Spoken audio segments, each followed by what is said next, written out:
3, 2, 1. Ruling the countryside. On 12th August 1765, the East India Company became the Diwan of Bengal as appointed by the Mughal Emperor. It was recognized as the chief financial administrator of the territory under its control. The East India Company colonized the countryside, primarily to organize revenue resources. It further went on to redefine the rights of the people. With the EIC getting the Diwani rights, it started extracting revenue out of its various measures. The EIC considered itself primarily as a trader only.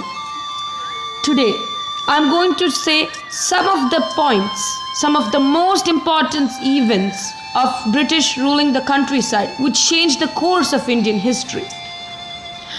I am Amruth. This is Social Project submitted to Prasita ma'am by Amruth Arun Kumar. I will explain about two major topics in the chapter: how the company became the Diwan and permanent settlement or Zamindari system. The company becomes the Diwan. On 12th August 1765, the Mughal Emperor Shah Alam II granted the Diwani rights to the Bengal, Bihar and Orissa to the East India Company. This was granted after the Battle of Buxar 1764.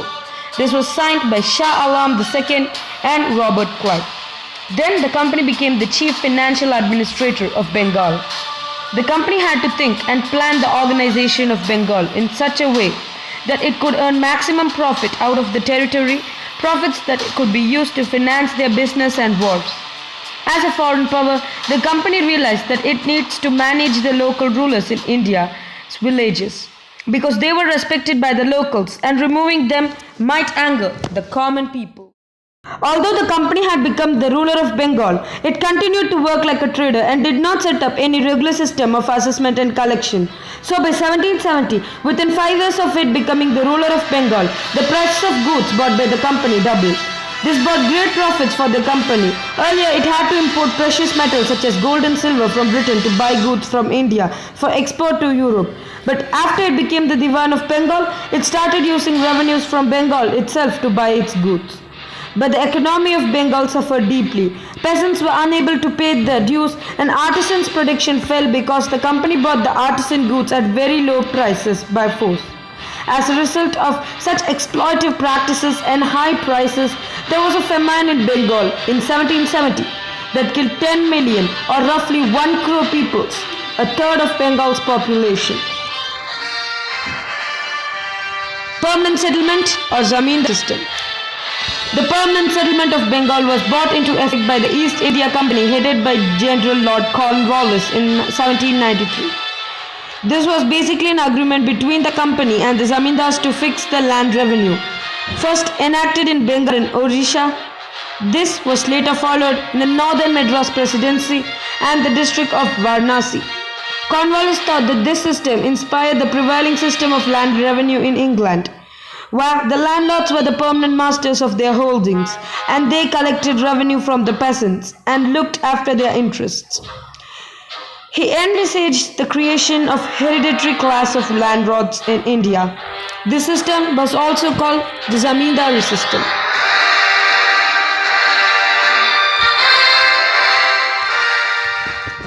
About the Zamindari system.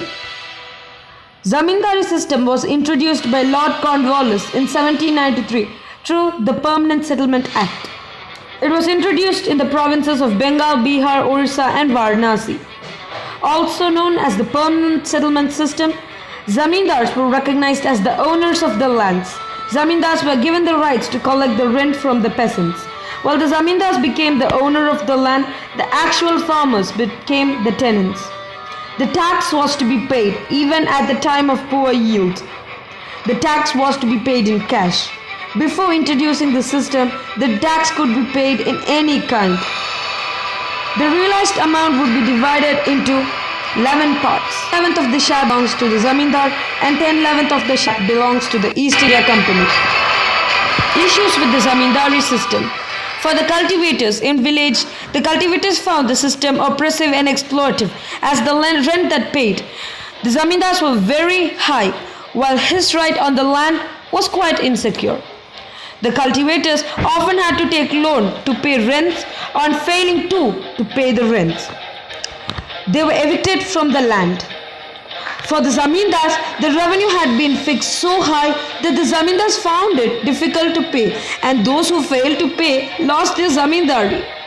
The zamindars were not keen about improving the land as long as they could give out the land and get rid. They preferred it. For the company, by the first decade of the 19th century, the cultivation slowly expanded and the prices rose in the market. Although this meant an increase in the income of zamindars, it was no gain for the company since it could not increase the revenue demand that it had been settled permanently. Permanent Settlement Agreement. According to the permanent land revenue settlements, the zamindars were recognized as the permanent owners of the land. They were given instruction to pay 89% of the annual revenue to the state and were permitted to enjoy 11% of their revenue as their share. The zamindars were independent in the internal affairs of their respective district.